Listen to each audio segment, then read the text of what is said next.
नमस्कार दोस्तों, मेरा नाम हर्षित और आपका फिर से स्वागत हमारे चैनल ज्ञान रुद्रा में। दोस्तों, आज हम बात करेंगे स्टॉक मार्केट इन्वेस्टमेंट के विषय में। मतलब 10 चीज़ों के बारे में बात करेंगे जो आपको जाननी ज़रूरी है before investing in stock market. दोस्तों, स्टॉक मार्केट के बारे में मैंने और वीडियोस भी बनाई हुई हैं जो आप ऊपर दिए गए आई बटन पर क्लिक कर जाकर देख सकते हैं। चलो आगे बढ़ने से पहले दोस्तों, अगर आपने चैनल को सब्सक्राइब नहीं किया है तो प्लीज़ चैनल को सब्सक्राइब करिए और बेल बटन आइकन पर प्रेस करिए, जिससे आपको लेटेस्ट अपडेट्स फाइनेंस और स्टॉक मार्केट से रिलेटेड मिलते रहें। सबसे पहला पॉइंट आता है never jump blindly into stock markets. मतलब क्या हुआ, कई बार क्या होता है कि जब भी आप किसी अपने फ्रेंड से, कॉलीग से या किसी डिस्कशन में पार्ट ले रहे होते हैं जो स्टॉक मार्केट की तरफ डाइवर्ट होता है, तो आपको कहानियाँ सुनने को मिलती है कि स्टॉक मार्केट ने कैसे इन्वेस्टर्स की हेल्प करी और कैसे उन लोगों ने बहुत ज़्यादा पैसा कमाया। तो आपको क्या लगने लगता है कि हाँ यार, मैं भी स्टॉक मार्केट में इन्वेस्ट करता हूँ और मैं भी बहुत ज़्यादा अर्न कर लूँगा। तो उसकी वजह से क्या होता है, आपको कुछ भी आइडिया नहीं है स्टॉक मार्केट का और आप तुरंत स्टेप ले लेते हैं स्टॉक मार्केट में एंटर करने का। और इस तरह बिना सोचे समझे जब आप स्टॉक मार्केट में एंटर करते हैं तो वो आपका रॉन्ग डिसीजन साबित होता है। तो दोस्तों, इन्वेस्ट करने से पहले आपको उस चीज़ की बेसिक नॉलेज और फाइनेंशियल गोल्स पता होने चाहिए। अब हम बात करेंगे दूसरे पॉइंट की, जो आता है stock market is not a money making machine. दोस्तों, जैसे खुद ही स्टेटमेंट बता रहा है कि स्टॉक मार्केट कोई पैसा बनाने की मशीन नहीं है। आप लोगों ने कहानियाँ सुनी होगी बहुत बड़े बड़े इन्वेस्टर की कि कैसे उन्होंने अपनी किस्मत बदली स्टॉक मार्केट में इन्वेस्ट करने के लिए। आपने नाम भी सुना होगा, जैसे राकेश झुनझुनवाला, राधा कृष्ण दमानी, रमेश दमानी। हाँ, ये बात सच है कि इन इन्वेस्टर्स ने स्टॉक मार्केट के थ्रू बहुत पैसे कमाए हैं, नो डाउट, इसमें कोई डाउट नहीं है। लेकिन उसके पीछे उनका रीज़न था, they have good market knowledge. उनके पास मार्केट की बहुत अच्छी नॉलेज थी, उनके पास चॉइसेस थी, अडॉप्ट स्ट्रेटजी जो उन्होंने बनाई थी उन स्ट्रेटजीज़ को वो फॉलो करते थे। उनके पास एक बहुत अच्छी डिसिप्लिन्ड अप्रोच थी कि कैसे स्टॉक मार्केट में काम करना है। कई बार क्या होता है, बहुत सारे लोग जो है वो अपनी पूरी की पूरी वेल्थ गंवा देते हैं। इवन वो उनका डिसीजंस इतने गंदे होते हैं कि वो उस चक्कर में वो सारा का सारा अपना पैसा स्टॉक मार्केट में डुबा देते हैं। तो उसके पीछे रीज़न क्या रहता है? रीज़न यही है कि अगर उनके पास नॉलेज नहीं है तो स्टॉक मार्केट में कभी एंटर नहीं करना चाहिए और इस भ्रम को दिमाग से निकाल देना चाहिए कि स्टॉक मार्केट कोई मनी मेकिंग मशीन है। अब हम बात करेंगे थर्ड पॉइंट की, जो आता है educate yourself, handle basics first. देखो, बहुत सिंपल सी बात है, कोई भी इन्वेस्टमेंट करने से पहले आप टाइम लो उसके बेसिक्स को समझने के लिए, स्टॉक मार्केट को समझने के लिए, कंपनीज, सिक्योरिटीज़ कैसे वर्क करती हैं। मैंने और वीडियोस बनाई हुई है स्टॉक मार्केट के बेसिक्स के बारे में या कुछ और फीचर्स के बारे में, जो आप ऊपर दिए गए आई बटन पर जाकर भी देख सकते हैं। दोस्तों, स्टॉक मार्केट क्या है वो आप वीडियो तो जाकर देख ही सकते हैं, लेकिन मैं आपको अगर नॉर्मली बताऊं तो वो कंपनी ड्रिवन है। मतलब कंपनीज क्या करती हैं, मार्केट से पैसा लेने के लिए स्टॉक मार्केट में रजिस्टर कराती है और लोग बाग क्या करते हैं, उन कंपनीज में इन्वेस्ट करते हैं और जब कंपनी ग्रो करती है तो जो इंसान है उसको भी उससे अर्निंग होती है। लेकिन कौन सी कंपनी में इन्वेस्ट करना है, किस टाइम पर इन्वेस्ट करना है, कौन सी कंपनी इन्वेस्टर के लिए सूटेबल है, किस में जल्दी रिटर्न मिलेगा, किस में कम रिटर्न मिलेगा, ये बहुत सारे फैक्टर्स हैं। जो आप टेक्निकल टर्म्स की अगर हम बात करें तो फाइनेंशियल मैट्रिक्स होते हैं, जैसे डिविडेंड्स हो गए, आरओई हो गए, अर्निंग पर शेयर हो गया। बहुत सारी ये फाइनेंशियल टर्म्स हैं जो आप और वीडियोस में देख सकते हैं या पहले इसकी नॉलेज लेनी ज़रूरी है। फंडामेंटल एनालिसिस हो गए, टेक्निकल एनालिसिस हो गए स्टॉक मार्केट की, फ्यूचर्स क्या होते हैं, ऑप्शंस क्या होते हैं, बहुत सारी चीज़ें हैं। तो दोस्तों, इन्वेस्ट करने से पहले सबसे पहला पॉइंट यही आता है कि आपको पहले एटलीस्ट बेसिक्स पता हो। नो डाउट आप बहुत ज़्यादा डीप में नहीं एकदम से समझ सकते स्टॉक मार्केट को, लेकिन कम से कम बेसिक्स का आइडिया तो हो कि कैसे स्टॉक मार्केट काम करती है, उसी के बाद इन्वेस्ट करो। उससे पहले करना तो बहुत बड़ी बेवकूफ़ मैं मानूंगा हरकत है। फोर्थ पॉइंट की अगर हम बात करें तो आता है invest only your surplus funds. Simple सी बात है कि आपके पास जब एक्स्ट्रा मनी हो तभी आप इन्वेस्ट करें। ठीक है, आपको नॉलेज भी है, आपके पास वैसी कंपनी भी है, लोग भी है, आप मार्केट को समझते भी हैं, मैं मानता हूँ। लेकिन अगर सरप्लस फंड्स के साथ आप मार्केट में एंटर नहीं करोगे तो ये भी एक बहुत गलत डिसीजन होता है। उसका रीज़न क्या होता है कि कई बार क्या होता है, मार्केट में अनसर्टेनिटी आती है। जैसे आपने देखा कोरोना वायरस पेंडेमिक के दौरान पूरी मार्केट में ड्रॉप आ गया, तो कंपनीज तो काम कर ही रही थी, लेकिन ये अनसर्टेनिटी थी ना कि हमें नहीं पता था कि तुरंत ऐसी कोई सिचुएशन भी पैदा हो सकती है। तो जिन लोगों ने अपना इधर उधर से अमाउंट लेके, या अपना सरप्लस अमाउंट नहीं था, बेसिक अमाउंट सोचा कि आज इन्वेस्ट कर देता हूँ, 1 महीने बाद मेरे को रिटर्न मिल जाएगा, तो उनका सारा अमाउंट ब्लॉक हो गया। तो पॉइंट यही आता है कि आप हमेशा सरप्लस फंड के साथ ही स्टॉक मार्केट में एंटर करें। उसके बाद 5th पॉइंट आता है हमारा अवॉइड लेवरेज। दोस्तों, लेवरेज का सिंपल से मतलब होता है use of borrowed money to execute your stock market strategy. मतलब आपने क्या किया, कहीं से उधार ले लिया या किसी से लेवरेज ले लिया स्टॉक मार्केट में इन्वेस्ट करने के लिए। जैसे इंट्राडे हो गया, इंट्राडे में क्या होता है, सुबह आपने कोई पोजीशन ली और शाम को वो सेल करनी होती है। आपने को लगा कि ये मेरी पोजीशन बहुत अच्छी बन रही है, मेरे को इस स्टॉक को बाय कर देना चाहिए, लेकिन आपके पास फंड नहीं है, तो आप क्या करते हो, लेवरेज ले लेते हो। बैंक्स हो गए, ब्रोकरेज फर्म्स हो गई, तो वो मार्जिन अकाउंट्स में क्या करते हैं, आपको लेवरेज देते हैं कि फॉर एग्जांपल आपके पास 10,000 रुपये आपके ट्रेडिंग अकाउंट में है और आपको इंट्राडे ट्रेडिंग करनी है, तो बैंक्स और ब्रोकरेज फर्म्स क्या करते हैं, ये लोग लेवरेज प्रोवाइड कर देते हैं, जैसे 5x की या 10x की। मतलब आपके पास अगर 10,000 रुपये हैं तो उन्होंने 10x की लेवरेज दे दी, यानी आप 1 लाख के स्टॉक्स परचेज कर सकते हो, जो कि आप शाम तक आपको सेल करना होगा इंट्राडे पोजीशन की अगर हम बात करें। तो उसमें होता क्या है कि दोस्तों, लेवरेज तो कभी लेने ही नहीं चाहिए। सिंपल सी बात हो गई कि आपने जितना आपके पास पैसा था उसका 5 गुना या 10 गुना आपने उधार ले लिया, सिर्फ इसलिए कि आपको स्टॉक मार्केट में अर्निंग हो जाए।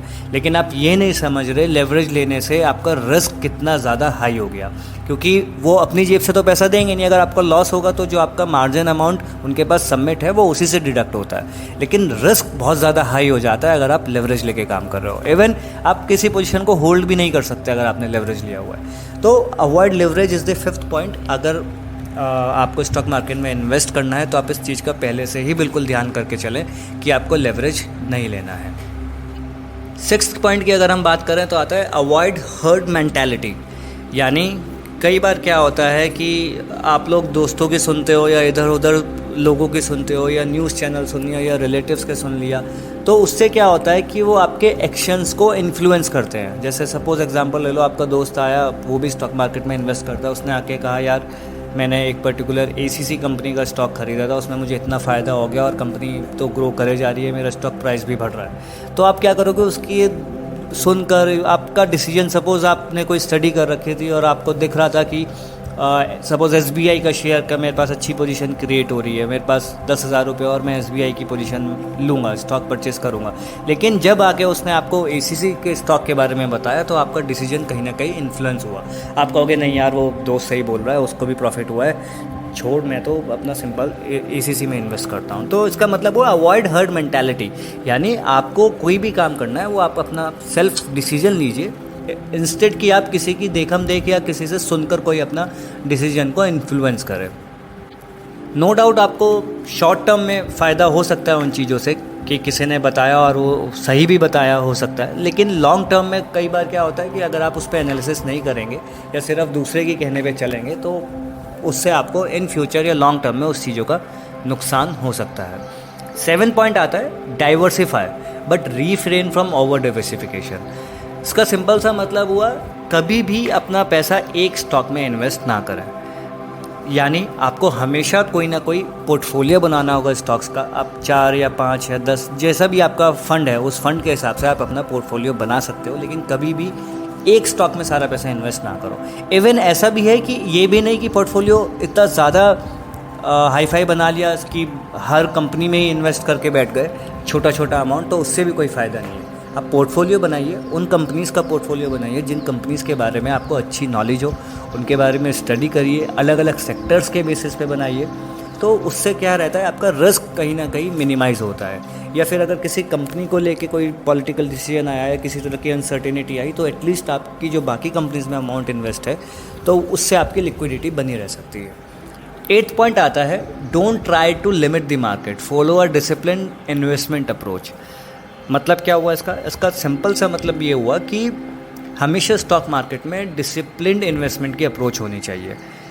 कई बार क्या होता है, मेजॉरिटी ऑफ इन्वेस्टर्स क्या करते हैं, वो मार्केट को टाइम करने की कोशिश करते हैं। यानी आप ये समझ के चलिए कि आप जो है सक्सेसफुली, आप सपोज़ आपने 2 महीने पैसा कमाया, तो आपको लगता है कि मैं तो हर महीने ही इतना पैसा कमा लूँगा, और उस प्रेशर की वजह से क्या होता है, आपने बहुत मेहनत से कमाया हुआ अपना पैसा वो गंवा देते हो।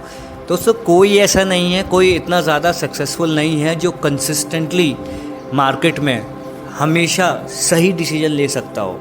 यानी हमेशा वो कहता हो हाँ यार अब तो इसको बाय करना है, अब तो इसको सेल करना है। लोगों के डिसीजंस गलत भी होते हैं, सही भी होते हैं। तो कभी भी ओवर कॉन्फिडेंट मार्केट में नहीं होना चाहिए।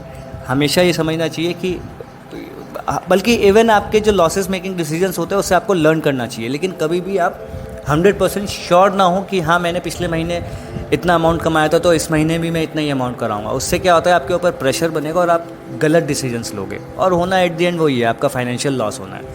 9 पॉइंट आता है, don't let emotions impact your investment.